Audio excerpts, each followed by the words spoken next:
আসসালামু আলাইকুম। প্রিয় দর্শক, ঈদ মুবারক। সকলকে ঈদের শুভেচ্ছা জানিয়ে আজকের আলোচনাটা করছি।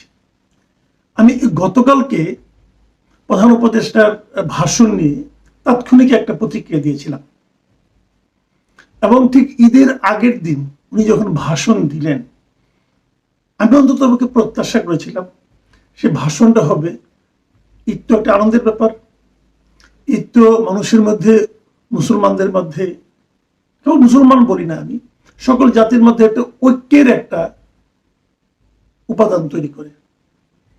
ঈদকে কেন্দ্র করে, যেমন আজকে দিন আমি বলি, অনেকে আমাকে ঈদ মোবারক পাঠিয়েছেন মেসেজে, হোয়াটসঅ্যাপে।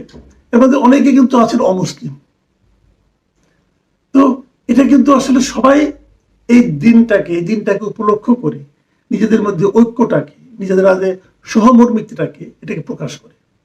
তো আমিও সেরকম ভেবেছিলাম উনি এমন কিছু বলবেন যার মাধ্যমে আমাদের জাতীয় ঐক্যটা আরো দৃঢ় হয়, কিন্তু উনি করেছেন উল্টোটা।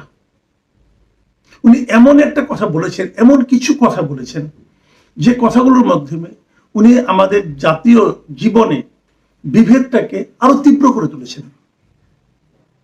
এরই মধ্যে আমি সবসময় যে কথাটা বলি, যে জিনিসটা আমি আওয়ামী লীগ পুরো 15 বছর ধরে আমি বলে এসেছিলাম যে আওয়ামী লীগ যে কাজটা করছে এটা ভয়ঙ্কর অন্যায় কাজ করছে।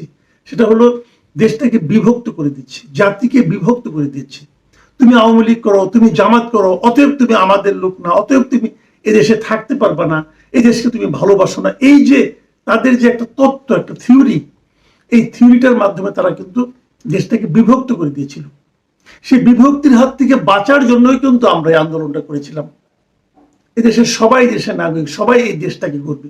ডক্টর ইউনূস সাহেব সেই বিভক্তিটাকে আরো শার্প করেছেন, আরো তীক্ষ্ণ করেছেন, এবং গত রাতের সেই ভাষণে উনি আরো তীক্ষ্ণ করেছেন। যেমন কতগুলি বিষয়, আমি নির্বাচনের ডেটটা নিয়ে পরে আসি, কতগুলি বিষয়, পোর্ট নিয়ে, মানবিক চ্যানেল নিয়ে, এ সমস্ত নিয়ে উনি যেভাবে আত্মপক্ষ সমর্থন করেছেন, এটা আমরা আগের সরকারে আমরা দেখেছি। আমি কিন্তু সিম্পলি একটা কথা বলতে চাই, উনি পোর্ট নিয়ে যে কথাটা বলেছেন, যে এই পোর্টটা ওনারা এনেছেন খুব ভালো, যাদেরকে দায়িত্ব দিচ্ছেন তাদেরকে দেওয়াই উচিত, সারা দুনিয়াতে ওনারা অনেকগুলো জায়গায় এই কাজগুলি করেন, সব মানলাম। এত বড় একটা কাজ আপনি যে কাজটা করেছেন, ধরলাম তারা ভালো কোম্পানি, এদের যে ভালো কোম্পানি আর নাই, এটাই যে আমাদের জন্য সবচেয়ে ভালো। ভালোর কিন্তু কোনো শেষ নাই, আবার ভালো নানা রকম ডেফিনেশন আছে। আমি এক্সাম্পল দিয়ে বলি, ধরা যাক আপনি চট্টগ্রামে যাবেন, আপনি চট্টগ্রাম ঢাকা থেকে যাবেন কিভাবে? আমি বললাম আপনি বিএমডব্লিউ গাড়িতে করে যান, সবচেয়ে আরামে যাবেন। আমি কি ভুল বললাম? বললাম না। কিন্তু আপনি কি যাবেন? আপনি যাবেন না। কেন যাবেন না? তেলের দাম দিয়ে তো আপনি কুলাতে পারবেন না। আপনি বিএমডব্লিউ কিনবেন করতে, টাকা আছে? পারবেন না তো, আপনাদের সেই সামর্থ্য নাই। আপনি বলবেন তাহলে আমার জন্য সেই যাওয়াটাই ভালো, যেটা নিরাপদ হবে, যেটা কম খরচ হবে, যেটা আমার জন্য আমার সামর্থ্যের মধ্যে থাকবে, যেটা আমার জন্য উপকারী হবে।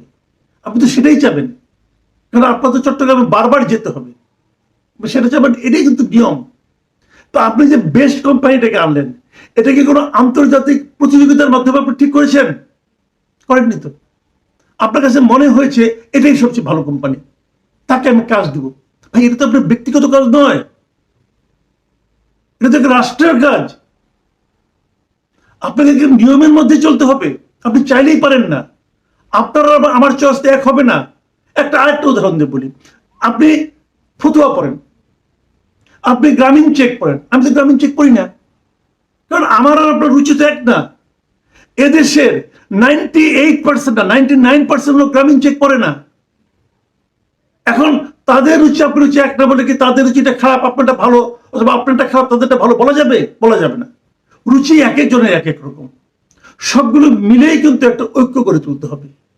আপনার পছন্দ হলো, এটা নিয়ে আলোচনা করলাম আমরা, অতএব আপনি বলে দিয়ে এদেরকে প্রতিহত করতে হবে। আপনার ভাষাটা কি ছিল? ভয়ঙ্কর ভাষা আপনার। আপনি কি বলেছেন? যে আপনি বলেছেন আমি দেশবাসীর প্রতি আহ্বান জানাই আপনারা নিজেদেরকে ভিত্তিহীন বিরোধিতা এবং অপপ্রচারের শিকার হতে দেবেন না। অন্তর্বর্তীকালীন সরকারের বন্দর ব্যবস্থাপনার উদ্যোগে আপনাদের দৃঢ় সমর্থন অব্যাহত রাখুন। যারা বিরোধিতা করছে তাদেরকে প্রতিহত করুন।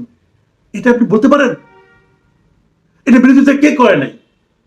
বিএনপি করছে, আপনি বিএনপিকে প্রতিহত করতে বলেছেন। আর্মি করেছে, আপনি আর্মিকে প্রতিহত করতে বলেছেন। আপনি জনগণকে বিএনপি এবং আর্মির বিরুদ্ধে লেলিয়ে দিয়েছেন। আপনার পকেটে থাকা তিনটা দল, জামাতে ইসলামী, ইসলামী আন্দোলন অথবা এনসিপি অথবা এই ধরনের কিছু খুচরা দল, সংখ্যা যেটা কখনোই মানে 4-5-এর বেশি হবে না, তারা ছাড়া আর সবাইকে আপনাকে প্রতিহত করতে হবে। কে প্রতিহত করবে? আপনারা এই দলগুলি প্রতিহত করতে পারবে? আপনারা তো দেশে একটু যুদ্ধ বাঁধিয়ে দিচ্ছেন। আপনার এক উপদেষ্টা বলেছিল মাহফুজ আলম যে গৃহযুদ্ধ হবে দেশে। আপনি তো গৃহযুদ্ধ বাঁধিয়ে দিচ্ছেন না ভাই। আপনাকে কি গৃহযুদ্ধ বাঁধানোর জন্য বসানো হয়েছে এখানে? এটা করছেন নাকি আপনি?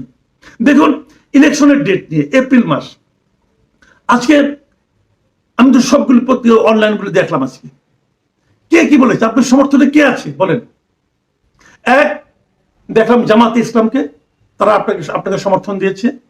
এনসিপি কে দেখলাম, এনসিপি তো অন্য, তাদের আবার শর্ত আছে। শর্তটা কি?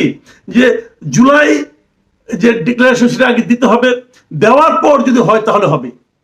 মানে শর্ত দিয়ে আরেকটা দিয়েছে, এই ইলেকশন কমিশনকে চেঞ্জ করতে হবে। কেন ইলেকশন কমিশন চেঞ্জ করতে হবে? তারা তো ইলেকশনই যাবে না। আরে বাবা, তোমার তো এখনো নিবন্ধনই হয় নাই। যে দল এখনো নিবন্ধনই পায় নাই সে থ্রেট করছে আমি ইলেকশনে যাবো না। মানে তারা ধরেই নিয়েছে নিবন্ধন পাওয়া না পাওয়াটা ওই যে মামার হাতে মোয়ার মতো আর কি, চাইলাম আর পেয়ে যাব। এই আত্মবিশ্বাসটা তাদের কোথেকে আসে? আপনি দিয়েছেন, আপনি ডক্টর ইউনূস দিয়েছেন। আর এই মেরুদণ্ড হন ইলেকশন কমিশন, তাদের কোনো মেরুদণ্ড নাই। এরাও জানে যে এই এনসিপি ধমক দেয় আমাকে কালকের মধ্যে দাও, তারা কালকের মধ্যে সুরসুর করে দিয়ে দিবে। এই তো করবে, এই তো করবে। তারা বলেছে নীতিগত ভাবে তারা জামাতকে দাঁড়িপাল্লা দিবে, অথচ যে 75টা প্রতীক আছে তার মধ্যে তো দাঁড়িপাল্লা নাই। কোথায় দিবেন আপনি? তার মানে আপনি প্রতীকের জায়গায় দাঁড়িপাল্লাকে নতুন করে অ্যাড করবেন, অ্যাড করে তারপরে দিবেন। আপনি তো বলতে পারতেন ওইভাবে টেকনিক্যালি যে আমরা দেখবো যদি আমাদের প্রতীকের মধ্যে থাকে তাহলে দিব, আমরা এর মধ্যে প্রতীক কিছু অ্যাড করবো, এগুলো বলতে পারতেন। আপনি আগে নীতিগত ভাবে সম্মত হয়ে গেছেন, তো বোঝাই তো যায় যে মেরুদণ্ড কি। তো এদের মধ্যে কিন্তু এনসিপির দাবিটা আছে, তারা এই নির্বাচন কমিশন চায় না। তার মানে কি? তার মানে শেষ দিকে যে তারা কিন্তু আবার নির্বাচন কমিশন বদল করার দাবি তুলবে এবং ইউনূস সাহেব সুর সুর করে মেনে নেবে। অর্থটা হচ্ছে, আপনি যে এপ্রিলের ডেটটা দিলেন, আমি আজকে দেখলাম তো যে আপনার মির্জা ফখরুল ইসলাম আলমগীর, আমির খুসরো মাহমুদ চৌধুরী, বিএনপি, তারপরে নুরুল হক নূর, এরা কে কি বলেছে? সবাই তো আপনার বিরোধিতা করেছে, সবাই তো আপনার বিরোধিতা করেছে। অনেকে বলছেন, আমাকে অনেকে ব্যক্তিগতভাবে আমি গতকালকে যে আইটেমটা করেছিলাম তার নিচে অনেকে কমেন্টে লিখেছেন যে আগে থেকে আমরা গেলে বলছি একটা রোড ম্যাপ দিলে হলো, এখন রোড ম্যাপ দিয়েছে তাও আমাদের সন্তুষ্ট হচ্ছে না কেন, এগুলি বলেছে। ভাই, ঘটনাটা তা নয়। রোড ম্যাপ ওনার কাছে চাওয়া হয়েছে কেন? যে উনি পরিবর্তন কবে করতে চান তার আলোকে আমরা আলোচনা করব। উনি যখন বলেন যে ডিসেম্বর থেকে জুনের মধ্যে ইলেকশন হবে, তখন তো ডিসেম্বরটাও থাকে আলোচনার মধ্যে, থাকে না?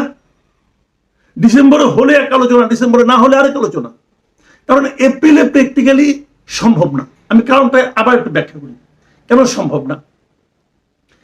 ফেব্রুয়ারির মাঝামাঝি রমজান শুরু হবে, রমজান চলবে 1 মাস, মার্চের মাঝামাঝি পর্যন্ত রমজান থাকবে, তারপরে ঈদ শুরু হবে, ঈদের আমেজ শেষ হওয়ার পরপরই এসএসসি পরীক্ষা শুরু হবে, তারপরে এইচএসসি পরীক্ষা শুরু হবে।